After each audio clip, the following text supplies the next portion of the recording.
प्रणाम सभी जनों को।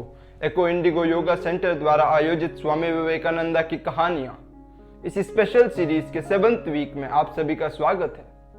आज की कहानी स्वामी विवेकानंदा ने कई बार सुनाई है। यह चैप्टर आत्मा, ईश्वर और धर्म के अंदर है। Chapter the essence of religion के भी अंदर है। आइए शुरू करते हैं। एक शेरनी शिकार की टोह में एक भेड़ों के गिरोह के पास आ पहुंची।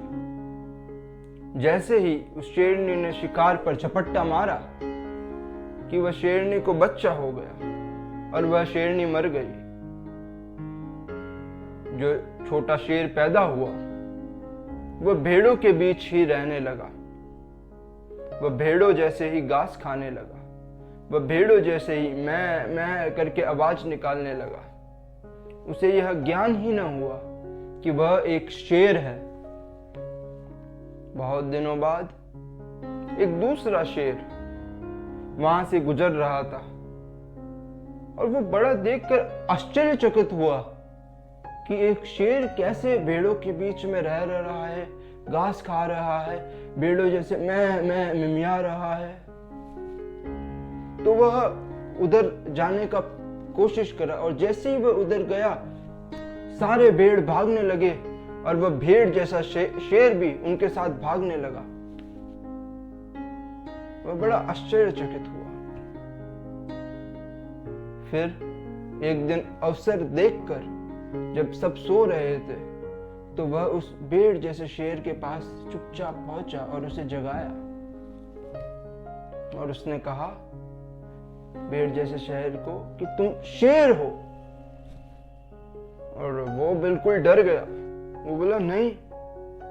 वो बिल्कुल मैं करके मिमियाने लगा। उस नए शेर ने कहा तुम मेरे साथ चलो और उसे एक झील के पास ले गया और उसने कहा कि अब पानी में देखकर कहो कि क्या तुम और मैं अलग अलग दिख रहे हैं या एक ही दिख रहे हैं। तो भेड़ जैसे शेर ने देखा और देखते ही उसने यह स्वीकार किया कि वो एक शेर है। और जैसे ही उसे ये मालूम हुआ, उसे यह ज्ञान हुआ कि वह शेर है, क्या हुआ होगा? अब वो घास नहीं खा रहा था। अब वह भेड़ जैसे चल नहीं रहा था। अब भेड़ जैसे मिमिया नहीं रहा था। जैसे ही उसे पता लगा वह शेर है, उसके अंदर से एक दहाड़ निकली। स्वामी विवेकानंदा की यह कहानी हमको जगा देने वाली है। उपनिषद कहते हैं कि तू जो दिखता है वो तू है नहीं और तू जो है वो तू देखना नहीं चाहता। हमारे अंदर एक दिल में तिजोरी है। जब तक हम ये निचले चक्रों में ही फंसे रहेंगे तो हमारी जो ऊर्जा और ताकत है वो ऊपर नहीं बह पाएगी। ये विषय, वासनात्मक प्रवृत्तियां का ये जो आनंद है उसमें ही फंसे रहेंगे।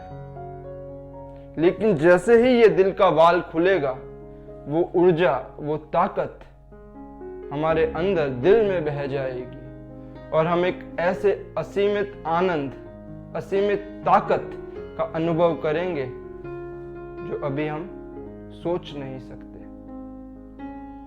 इस कहानी पर हम मनन करें,